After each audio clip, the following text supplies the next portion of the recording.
Alrighty, here we go.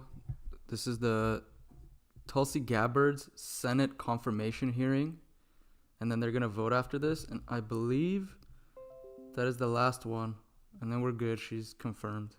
In federal court. But the trend is clear. Donald Trump is not free to bulldoze his way through the rule of law. Donald Trump is not free to bulldoze his way through the rule of law. Do you guys think this guy's innocent of any corruption? He swore an and all oath that? faithfully to execute the duties of his office, and when the courts speak, Donald Trump must accept their judgments and honor the Constitution. Now, there are some on the hard right who think Donald Trump should ignore the courts. Even the vice president seems to suggest the courts can't, quote, control the powers of the executive. With respect to the vice president, the issue here isn't the courts trying to control the president. It's the president trying to control the law. He wants to decide for himself what the laws are, which ones should be applied, which ones shouldn't, and what they mean. Congress makes the law. All I have to say is USAID. The law. We all learned that in grade school. That's how checks and balances work in a constitutional What's Chuck Schumer worth? Let me check what Chuck Schumer's worth. republic. Donald Trump does not reign supreme. When the courts speak, the president must adhere to their judgments. That is what his oath demands. The courts will be an important venue for holding Donald Trump accountable whenever he breaks the law and breaks his promise to the American people. It's one tool in the toolkit for how Democrats and all Americans who care about the rule of law will make sure that Donald Trump does not break the law and do just what he wants. Our courts, I guess his net worth might not be that high. Several, but they will Apparently be the $81 million worth is got and, debunked. as we've already seen, they're a critical front in the struggle to uphold the rule of law and prevent America from sliding into utter lawlessness. On the shutdown, in 5 weeks, funding for the federal government will run out. Let us remember, when there is talk about a shutdown, Trump and Republicans are already shutting down large parts of the government. Democrats do not want a government shutdown. It's the Republicans who are in charge. It's their responsibility to avoid it. Trump is shutting down certain departments. He's not shutting down the entire government. Shutdown. The idea that Democrats want to shut down is laughable. Republicans who say this should look in the mirror. Let me repeat. I don't think they want to shut down. Why would anyone want to shut down? Let me repeat. When there's talk about a shutdown, Republicans are already shutting down large parts of the government. Democrats do not want to shut the government down. Well, Trump is shutting down the parts that he thinks are corrupt or aren't doing good. He's not shutting down the entire government. It's the Republicans who are in charge. It is their responsibility to avoid a government shutdown. Big Chuck right here. Since the We have inauguration, the same hairline. unfortunately, President Trump and Republicans have been actively working to shut down parts of the government entirely on their own. They've shut down funding to CHCs. They've shut down funding for research institutions, shut down exports for farmers, shut down protections for consumers. I thought Chuck said we weren't gonna have guacamole for the Super Bowl. Fired government watchdogs. We had Republicans guacamole. are making plans to force Medicaid work requirements on Americans even with disabilities who can't work. They're making plans to harm Social Security recipients. They're trying to cut any sort of oversight so that corporations can run. Well, what Trump said is if there's illegal immigrants on Social Security and all that, he wants to get them off. Rampant. Nobody, unfortunately, is working harder right now to shut down the government than Donald Trump and congressional Republicans. Nobody is working harder to shut down the government than Donald Trump Shut it down. and congressional Republicans. Now on 2 upcoming nominations. This week, Senate Republicans will force 2 nominees through the Senate that they know perfectly well do not merit confirmation. But Republicans, it seems, are going to confirm them anyway, because Donald Trump is strong-arming them into submission. Last night, there you 52 go. Republicans voted to advance the nomination of Tulsi Gabbard to serve as Director of National Intelligence. By now, there is no question about whether or not Ms. Gabbard is qualified to lead America's intelligence agencies. By every objective measure, she is not. I thought he was going to say How the could they complete choose opposite of all that. I the thought he was going to people say who might she be is. available to do this job? How could President Trump choose her? The Director of National Intelligence Dude, she's a minority woman. This is a dream come true for this guy. must be What is he fluent in the saying? truth above all. The intelligence, by its own definition, is a fact-gathering agency. It depends on facts. But instead of speaking fact and truth, Ms. Gabbard repeatedly speaks the language of falsities and conspiracy theories. The Director of National Intelligence must be strong against America's Dude, this guy said we're not going to have Coronas and avocados and guacamole. adversaries. Who's the liar? But Ms. Gabbard has spent her entire career sympathizing with the likes of Vladimir Putin and Bashar al-Assad. On the night that Russia invaded Ukraine and launched the first full-scale invasion of a sovereign nation in Europe since World War II, what was Ms. Gabbard doing? Spending her energy blaming NATO and the U.S. for what Putin did. Putin invades Ukraine, Gabbard blames the U.S. for Putin invading Ukraine. How can we put this kind of person as head of DNI? That alone should be disqualifying for anyone seeking to become the top intelligence advisor to the President of the United States. And when Ms. Gabbard had the opportunity to repair her image before the Senate Intelligence Committee and ease the deep worries of senators on both sides of the aisle, we all know a load of the Republicans on the Intelligence Committee felt she doesn't belong in office. But what did Ms. Gabbard do? She only exacerbated those worries. Senate Republicans know very well that she has no business advising the President on matters of classified intelligence. They know her judgment is off the mark, way off the mark. They know her troubling history of pushing conspiracies and spreading propaganda. She's a conspiracy theorist. Deep Ooh. down, this nominee is really about one very simple Tulsi question. the conspiracy theorist. What do Senate We're up Republicans 37-0 care at this more about? point. Doing the right thing for national security, for American national security, or doing what is necessary to keep Donald Trump happy, even when they know how badly he is wrong? The American people will know the answer later tonight after the Senate votes on the Gabbard nomination. The Gabbard. And after that, we'll move to another is the equally Gabbard. unqualified nominee. It's a parade of unqualified nominees. This guy's trying to dig into everybody. Robert Kennedy Jr. is nominated to serve as the Secretary of Health and Human Services. How To about state Biden's the Health and Human obvious, the very, Services very lady obvious, or man or putting a whatever it very is? wealthy, vaccine skeptic and conspiracy theorist in charge of America's public health would put every single American at danger. Mr. Kennedy is neither a doctor, nor a scientist, nor a public health expert, nor a policy expert of any kind. I didn't know Chuck was. Chuck's an expert in all In fields. fact, he is the face of the modern anti-vaccine movement. And he has spread other outrageous claims, like saying antidepressants cause mass shootings, or that AIDS might not be caused by HIV, or that COVID spared certain ethnic groups. RFK has not made a living by promoting public health, but rather by actively fighting it. Actively fighting it. Is RFK really who Republicans want running HHS? Again, the same I'd love to question have with Ms. RFK. Gabbard. Of all the people in America, how did I they love end up RFK. choosing He's one of him? my How did favorites. Donald Trump end up choosing him? Maybe more than Trump. Once again, an agency that depends on science, evidence, and impartiality to ensure the health of over 330 million Americans. That vote, the vote on RFK, is about one simple question. One simple question. Will Republicans do the right thing for American public health, or will they do whatever is necessary to keep Donald Trump Or will they make Chuck happy? no matter how misguided he is? Will they make the people The happy American or will people they make know Chuck the happy? answer to We'll this see. very soon also. I yield the floor. I yield the floor. Chucky is yielding the floor. Hairline, brother. We must stick for each other. You either make Donald Trump happy or you make Chuck Schumer happy. What are you going to choose? It's a tough choice, you know.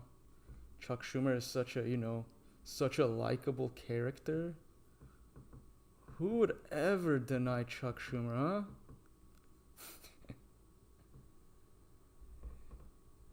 Hey, at least I'm happy I don't have to listen to Nancy Pelosi anymore. As annoying as Chuck Schumer is, Nancy Pelosi was crazy. But sometimes I miss her, you know? Too bad I wasn't live streaming back then. There were some crazy Nancy moments. Alright, let's skip forward a little bit. Who's next? Next on the list. Whoa, relax, pal. A shutdown of the U.S. government. So here's USA Today today. He brought the receipts. Picture of Senator Schumer right there. Big picture in color. Fist in the air. Democrats open to shutting down government. Oh. So the senator that just was on the floor saying, oh, no, they don't want it. He's calling for it across the country. We won't rest. In the You guys remember that? We won't rest. This morning. We will win. That's what we're seeing across this country. Democrats so much in disarray after the fact that they've lost the House, lost the Senate, lost the White House, that the Democrats now want to shut down the government. Here's a headline in the New York Times. This guy's coming out on Sunday. fire. Democrats hint at government shutdown to stop Trump's axing at federal agencies. Who is this guy? President Trump's doing what people elected him to do, to get the wasteful Washington spending to end. So that's what we've seen. USA Today, New York Times. What about the Washington Post? So Democrats say they will not help avert a shutdown. Democrats are calling for a shutdown. USA Today, New York Times, Washington Post. The list goes on. What are Democrats saying on television? Well, Meet the Press this Sunday. Senator Andy Kim, New Jersey. He said Democrats in Congress would shut down the government. He says if we have to, in order to obstruct President Trump. I'll be right back. Not to help the country, not to provide. I'll be right back. I gotta get services some to the men and things. I'm women, gonna head out in soon, uniform, alright? not to provide needs. Let around this the guy country. cook. No, because they want to obstruct President Trump. That's why Chuck Schumer and the Democrats are calling for a government shutdown. Didn't end there. Cory Booker, New Jersey, a member of the leadership of the Democrat Party. He was on CNN this weekend. What did he say? Democrats will use every tool possible to stop President Trump. The Democrats want to stop the president who was elected with 312 electoral votes, won every one of the battleground states, and the Democrats just want to stop him. The American people want the kind of action and the urgency that we're seeing right now out of President Trump. Jeff Merkley, senator from Oregon, he's open to shutting down the government. He said, oh, yep, no more business as usual. Shut it down. President Trump is doing exactly what America voted for.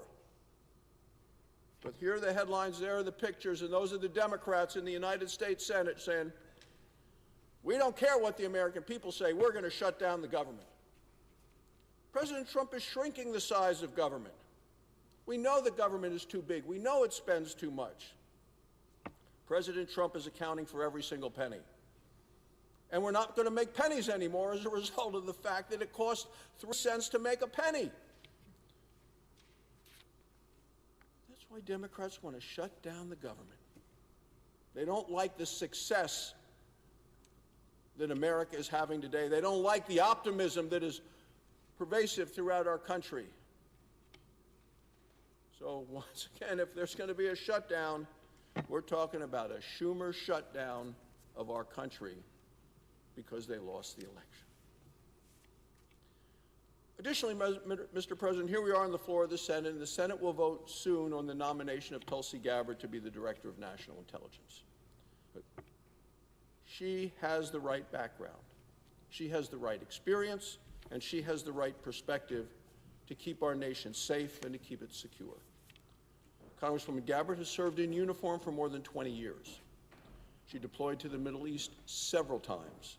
She serves in the military today and was recently promoted to lieutenant colonel. As a member of Congress for 8 years, she served on the Armed Services and the Foreign Affairs. Cooking. Her experience handling highly classified information is extensive. As Director of National Intelligence, she will handle classified information properly and lawfully. Congresswoman Gabbard is more than qualified to serve as the Director of National Intelligence. Now, we've heard a lot of debate about her, but not one senator has disputed the simple fact that she took a hard line on Russia and on Iran. In 2013, Congresswoman Gabbard co-sponsored the Nuclear Iran Prevention Act. She wanted severe sanctions on Iran. Well, why would the Democrats not like that? Oh, because they were part of the group with President Obama who wanted to appease Iran. No wonder they oppose her now. She opposed the Iran deal. She viewed it as a threat to both America and to Israel. And she was right. In 2014, Russia annexed Crimea. President Obama rejected sending tank-busting missiles to Ukraine. Remember what he sent? He sent blankets. Blankets. The sanctions that he imposed, President Obama imposed against Russia, were terribly weak. And Congresswoman Gabbard argued for U.S. military assistance to Ukraine back then. And she called for painful sanctions against Russia, things that the Democrats and their President Obama at the time were unwilling to do. Tulsi Gabbard never sought war with Russia, yet she never kidded herself, never would look back about the aggressive nature of Russia's ambitions. She worked to stop wars, even though she served and was ready to fight in them. She knows what it means when we talk about peace through strength. Democrats attacked her patriotism. They attacked her loyalty. It's disturbing. No evidence to support that. The attacks on her are another case of Democrats equating political disagreement with disloyalty. Sorry, I need a snack while Washington I'm wants to watching this. trust our intelligence agencies again. Before RFK gets confirmed, I gotta eat something unhealthy. These very agencies. Congresswoman Gabbard will keep politics out of intelligence gathering. She wants to return ODNI to its original size, its scope, and its mission. As she wrote in Newsweek, I promise to provide unbiased, timely, and accurate intelligence for those making decisions to protect the people of our country. That's exactly what we need, Mr. President. Tulsi Gabbard is the right choice to be the Director of National Intelligence, and I look forward to voting to confirm Gotta her. put Hawaii on the map. Now, Mr. President, on a different matter, one critically important in my home state of Wyoming. Under the Constitution, most decisions affecting our lives are meant to be made at the local or the state level. But for decades, unelected, unaccountable, heavy-handed federal bureaucrats have taken away decisions from the states. They've centralized power and ignored the local experts. We need to put the power back into the hands of the people and the states. That's where it belongs. That's what our founding fathers envisioned. And a perfect example of this is the status of grizzly bears in Yellowstone National Park. The Yellowstone population of grizzly bears has been fully recovered. It's put on the endangered species list years and years ago, but it's been fully recovered for more than 20 years. In Wyoming, we've invested more than $50 million in this effort to make sure that the grizzly bears did fully and safely recover. Both Democrat administrations and Republican Grizzly bears, huh? administrations Let's go grizzly bears. have moved to take an action to take the grizzly bear off of the endangered species list. W. Wyoming has a strong, proven track record of science-based management of the bears. Today, grizzly bears in Yellowstone, they are thriving. They're thriving so much that they're now doing great damage to our livestock and to our wildlife. In 2022, the U.S. Fish and Wildlife Service said that there was, quote, substantial scientific or commercial information to warrant local control. Not the heavy hand of Washington, but local control. Yet the grizzly bear remains under Washington's control, and that is despite the best data and our state's success. This issue isn't science, it's politics. There are partisan liberal judges who refuse to listen to scientific evidence. The evidence shows that the grizzlies are fully recovered. Let's go The previous Grizzly. administration didn't want to give up control. The Kind of how comeback is better Biden than the administration did setback. it. So on its way out the door, the final weeks, it threw sand in the gears of change. The Biden administration rejected, at the midnight hour, Wyoming's good faith efforts and management plans. They did it just before leaving office. Who is The this guy? decision was wrong. I'm gonna look this It up. was wrong for the grizzly bear population, and it was wrong for the people of Wyoming. If you guys don't have grok, get It's time for grok. Wyoming, not Washington, to be in charge of managing the grizzly bears. In Congress, Senator Cynthia Lummis and Congresswoman Harriet Hageman and I introduced legislation to delist the grizzly bears. Our legislation would restore state management. It would put power back into the hands of the people who understand the situation the best. We're also working with the Trump administration to take immediate action.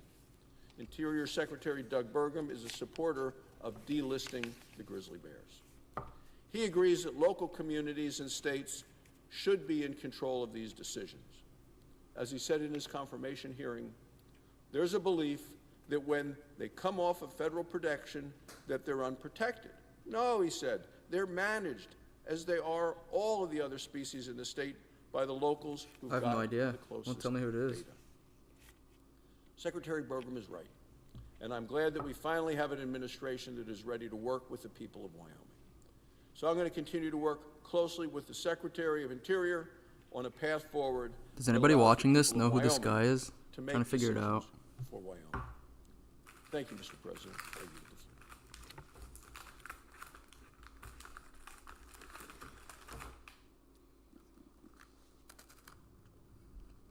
All right, cool. That one was not unhinged like Chuck. But it's more funny when it's unhinged, so hopefully we get a Bernie or like Elizabeth I Warren. recognize but the senator they're not in from here. Illinois. Mr. President, Actually, I ask may- unanimous consent the following detailees in the Senate Judiciary Committee be granted floor privileges for the remainder of the 119th Congress: Allison Kent and Dorothea Lay. Without objection. Thank you, Mr. President. I listened to my colleague and friend from Wyoming, and I'm struggling to understand his point of view. He announced at one point that the Republicans were in the majority in the House and Senate. Well, that's a fact. I know it, you do as well. And so to say that you're in majority suggests that you're in charge, and it also suggests that if there's going to be a budget for the United States government, which we need next month, the majority party in both the House and the Senate has that responsibility to come forward with the budget. Don't hate me, but That's a simple fact. I have to pause this. I have to stream the rest later. Something just popped up.